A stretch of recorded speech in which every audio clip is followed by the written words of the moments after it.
Bonjour à toutes et à tous, c'est Jérémy et bienvenue dans cette nouvelle vidéo. J'aimerais vous montrer un filtre avancé pour nettoyer vos contacts Mailchimp.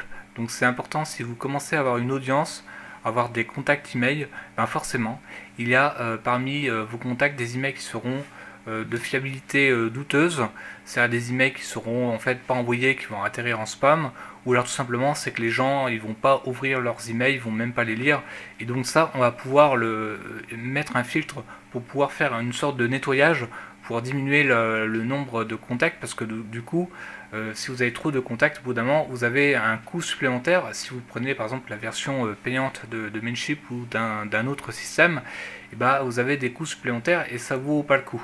Donc du coup, moi ce que j'ai fait, c'est que j'ai mis en place ce filtre et j'ai permis de diminuer en fait le nombre de contacts et avoir une meilleure délivrabilité de mes emails. Donc c'est parti. Donc on va jouer sur deux paramètres. Le premier, c'est sur la fiabilité de l'email et le deuxième, c'est l'activité de l'email. Donc tout simplement, si vous avez un compte Mailchimp, bah, ça tombe bien, je vais vous montrer tout de suite comment ça se passe. On va aller sur Audience, donc c'est l'onglet qui se trouve tout en haut et qui permet de voir un peu le nombre de contacts que vous avez. Donc vous allez cliquer sur le nombre, 1948 par exemple, et je vais créer en fait un filtre. Donc c'est un new segment, donc c'est ici. Et là en fait on va créer voilà le fameux filtre. Donc là on a plein de possibilités. Moi j'ai fait pas mal de tests et je me suis rendu compte que le filtre le plus efficace c'est la fiabilité et l'activité de l'email. Donc c'est parti. On va laisser par exemple all pour mettre des conditions. Là je vais cliquer ici, je vais mettre contact rating. Et là je vais mettre is less than. Donc en fait on veut avoir la liste des emails qui ont moins de 3 étoiles. Parce qu'en fait Mailchimp note les emails avec un nombre d'étoiles, donc on peut aller jusqu'à 5. Donc un email qui a 5 étoiles, bah, c'est un email qui est très fiable.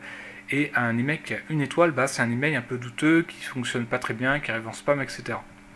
Donc déjà je vais mettre preview segment. Donc j'ai déjà voilà, 367 contacts email avec 2 étoiles. Voilà, donc je vais revenir dans l'edit. Et je vais pouvoir affiner en fait ces conditions en rajoutant une autre condition, donc ce que j'ai expliqué là à l'instant, l'activité. Donc en fait, on va aller sur campagne, activity, et en fait on a ici open, click, was did not open, did not click, was not sent. Donc on va déjà mettre la personne qui n'a pas ouvert son email depuis les 5 dernières campagnes. Et là, j'en suis à 267 contacts. Donc il y en a 100 de moins. Et je vais rajouter aussi une troisième condition, mais qui reprend en fait la deuxième. C'est une personne qui n'a pas cliqué sur l'email. Donc normalement là, je devrais avoir à peu près le même nombre. Donc là j'en ai 267 contacts.